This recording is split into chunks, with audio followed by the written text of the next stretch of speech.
First ever factory outlet, Mukunda Jewelers. నమస్కారం, welcome to I dream. నేను విజిత. ప్రస్తుతం మనతో పాటు ఉన్నారు ప్రముఖ ఆధ్యాత్మికవేత్త, ఎనర్జీ వాస్తు స్పెషలిస్ట్, శ్రీ విద్య ఉపాసకురాలు శ్రీమతి జయప్రద గారు. ఇప్పుడు మేడంతో మాట్లాడి మన సందేహాలన్నీ నివృత్తి చేసుకుందాం. నమస్తే అమ్మా. నమస్తే అమ్మ. శ్రీమాత్రే నమః. అమ్మ, స్వప్న దోషాలు అంటుంటారు. నిజంగా స్వప్న దోషాలు అనేవి ఉంటాయమ్మా? మనకు ఒక్కొక్కసారి కళలో కొన్ని రకాల వస్తువులు కానీ పాములు కానీ ఇలాంటివి కనిపిస్తూ ఉంటాయి. అలా కనిపించడం వల్ల వాటి ఎఫెక్ట్ అనేది మన పైన ఉంటుందమ్మా? ఖచ్చితంగా ఉంటుందన్న. అయితే ఏంటంటే ఇక్కడ స్వప్న దోషాలు అనేది ఎలా వస్తుంది అంటే కొన్ని జాతకులకి రాహు మహాదశ నడుస్తుంటుంది. సో రాహు అంతర్దశ కానీ రాహు మహాదశ నడిచినప్పుడు కానీ వాళ్ళ జాతకంలో ఉండే ఇబ్బంది వల్ల వాళ్ళకి ఆ ప్రభావం వాళ్ళ పూర్వ పుణ్యం బాగుండి వాళ్ళ జాతకం బ్రహ్మాండంగా ఉండి కానీ వాళ్ళకి ఈ దోషం ఉంది, ఈ దశ నడుస్తుంది. సో అది అనుభవించాలంటే అది కల్లో అనుభవిస్తారు. ఓకే, బయట జరగకుండా అది కల్లో జరుగుతుంది. అంటే వాళ్ళు ఒక పుణ్యం చేసుకున్నట్టు వాళ్ళు. సో అది బాధ, భయము, ఆందోళన వస్తుంది కదా, అవన్నీ బాడీ మనం అంటే రియల్గా అనుభవించకుండా కల్లోనే అనుభవించేటట్టు చేస్తారు. అది మన పూర్వజన్మ సుకృతం అనుకోవచ్చు, పుణ్యం అనుకోవచ్చు. చక్కగా దానివల్ల జరుగుతుంది. కొంతమంది జాతకంలో చంద్రబలం తక్కువ ఉన్న వాళ్ళకి కొంచెం సెన్సిటివ్ మనస్తత్వం. ఏదన్నా ఒక ఇన్సిడెంట్ చూడగానే వాళ్ళు అది మర్చిపోయాం అనుకుంటారు కానీ మర్చిపోలేరు. అది వాళ్ళ మైండ్లో ఉండిపోతుంది. అది ఎప్పుడుకో మన బ్రెయిన్ అనేది ఏంటంటే ప్రతి విషయాన్ని స్టోర్ చేస్తుంది. ఏ విషయం మనకు కావాల్సింది అక్కర్లేని అనేది ఏమి ఉండదు, అన్నీ స్టోర్ చేస్తుంది. అందుకే మనం చాలామంది ఏంటంటే యోగా, మెడిటేషన్ చేయమని చెప్పి, సో మనలో బ్యాడ్ ఏదైనా ఉంటే అది తీసేయండి, ఆలోచించకండి ఎక్కువ అని చెప్తూ ఉంటాం. ఈ సెక్షన్స్ ఎందుకు బాగా పెరిగాయంటే ఇలాగా జాతకులు అంటే సెన్సిటివ్ బాడీస్ ఉండి భయపడి వాళ్ళు ఆ ఆందోళన గురై నాకేమైపోతుందో అని, అయితే నలుగురిలో మాట్లాడలేకపోవడం వల్లగా, నలుగురిలో కలవలేకపోవడం, సో ఇది నాకు ఒక జబ్బేమో అని వాళ్ళు ఫీల్ అవ్వడము, ఇలాంటి వాళ్ళకి ఎక్కువగా ఇవి జరుగుతూ ఉంటాయి. సో అది వాళ్ళ జాతకంలో ఉండే దోషాలు అన్నమాట. ఒకసారి వాళ్ళ జాతకాన్ని చూపించి దానికి తగ్గ పరిహారము, ఆ చంద్రుడికి జపము, తర్పణ, పూజ, హోమం చేపించేసుకుంటే అది వాళ్ళకి ఫ్రీ అయిపోతుంది. ఓకే, తరచుగా కంటిన్యూగా వస్తున్నాయి అని అంటే కొన్ని నక్షత్రాలకి బాగా కనిపిస్తుంటాయి. వాళ్ళకి ఆత్మలు కనిపిస్తాయి, ఇలాంటి భయంకరమైన స్వప్నాలు వస్తుంటాయి. కొన్ని రాశులకి జరగబోయేది ముందు తెలుస్తుంటుంది వీళ్ళకి. సో అందుకే ఒక మనిషిని చూడగానే మిమ్మల్ని నేను ఎక్కడో కలిశానండి, కానీ ఎక్కడ కలిశానో గుర్తు రావట్లేదు, కానీ మిమ్మల్ని చూశాను, బాగా నాకు మీరు బాగా పరిచయం అనిపిస్తుంది అని. కానీ వాళ్ళకి ఆ ఫీలింగ్ ఉండదు.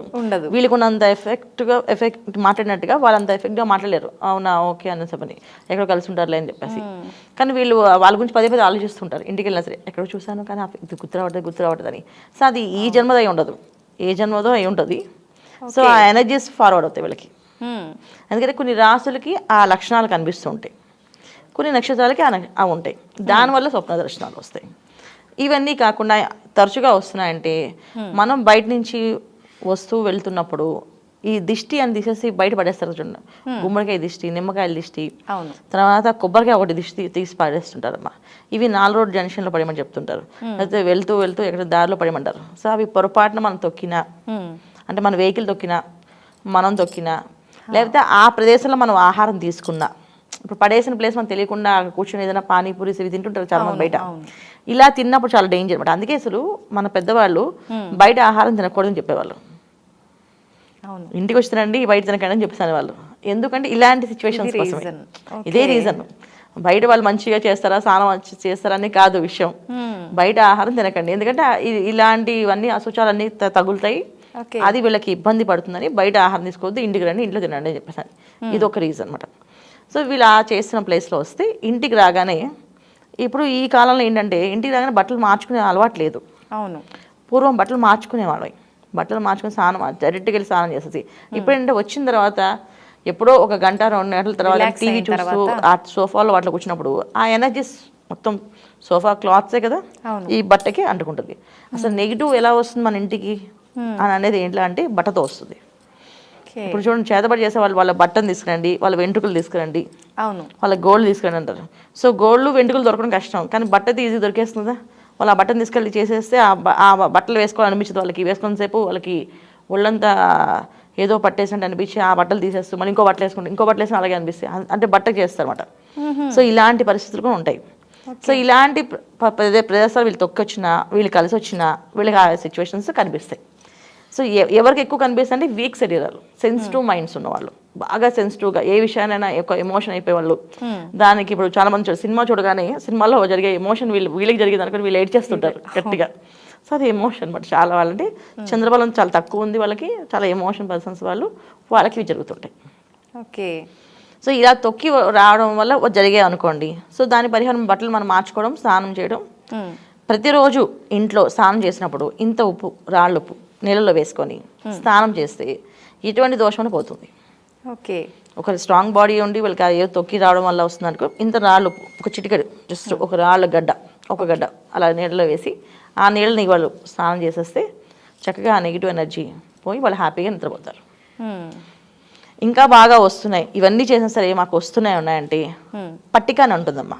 ఓకే. పట్టిక అంటే పట్టిక అంటే ఏంటంటే వాటర్లో వేస్తే ప్యూరిఫై అవుద్ది వాటర్. ఆ పట్టిక చాలామంది ఏమంటారు దీన్ని, మగవాళ్ళు షేవింగ్ చేసినప్పుడు ఇక్కడ కట్ అయితే వాళ్ళు ఇక్కడ రాస్తారంట, దాంతో రాస్తే అది ఆ నొప్పి తగ్గుతుంది అంటారు.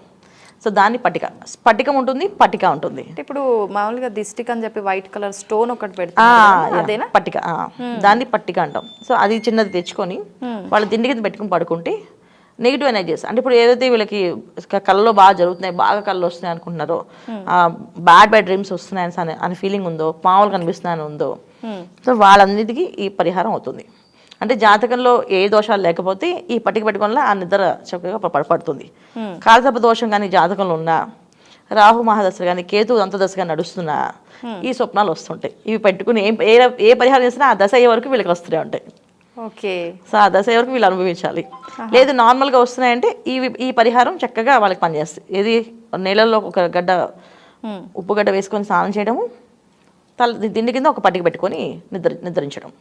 ఓకే. సో దీనివల్ల కళలన్నీ పోతాయి వాళ్ళకి. అది అయితేమ్మా నేను విన్నా, నా ఫ్రెండ్ ఒక ఆమె నాకు చెప్పింది ఏంటంటే ఇట్లా కళలో పాము వచ్చి ఇట్లా పడగ విప్పినట్టు అని తన ఫేస్ పైకి ఇట్లా వచ్చినట్టుగా అనిపించింది అని చెప్పి. అట్లా ఎందుకమ్మా, దానికి రీజన్ ఏమై ఉంటుందంటారు? అలా రాకూడదన్న అసలు. అలా పాము పడగ వచ్చి మొహం మీద కొట్టినట్టు రాకూడదు. అది ప్రాణగండం అంటాం. అంటే వాళ్ళకేనామా? వాళ్ళకే ఉంటుంది. ఓకే. సో అయితే ఏంటంటే ఇప్పుడు ఖచ్చితంగా అది ప్రాణగండం అని చెప్పలేం. ఎందుకంటే వాళ్ళు చాలా మంది చెప్పారు కదా సెన్సిటివ్ మైండ్స్ అని.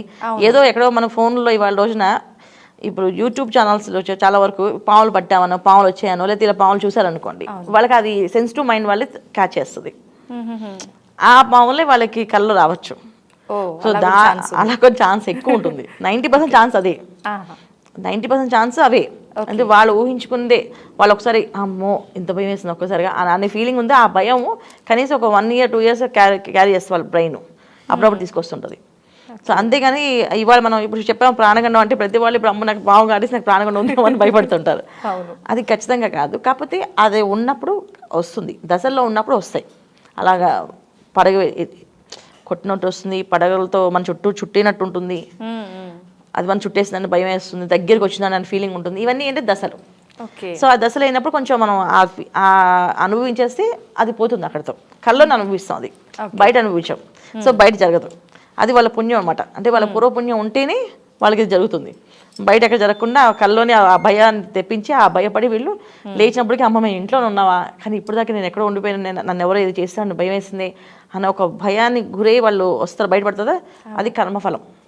సో వాళ్ళ కళ్ళలో ఆ కర్మఫలాన్ని అనుభవించేశారు, మళ్ళీ మామూలుగా హ్యాపీగా ఉన్నారు. సో అలాగా ఇది కూడా రీజన్స్ ఉంటాయి.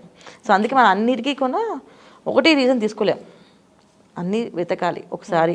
అంటే మనకి తరచూ వస్తున్నాయంటే అది మన జాతకంలో ఉండేవా, లేకపోతే మన నక్షత్రానికి ఆ వస్తాయి కనిపిస్తాయా, మన రాశికి కనిపిస్తుంటాయా అలాగా అని. కొంతమంది రాసులు కనిపిస్తాయి, కొన్ని నక్షత్రాలకి అసలు ఆత్మలు వాళ్ళకి మామూలు మనుషుల రూపంలో కనిపిస్తాయి.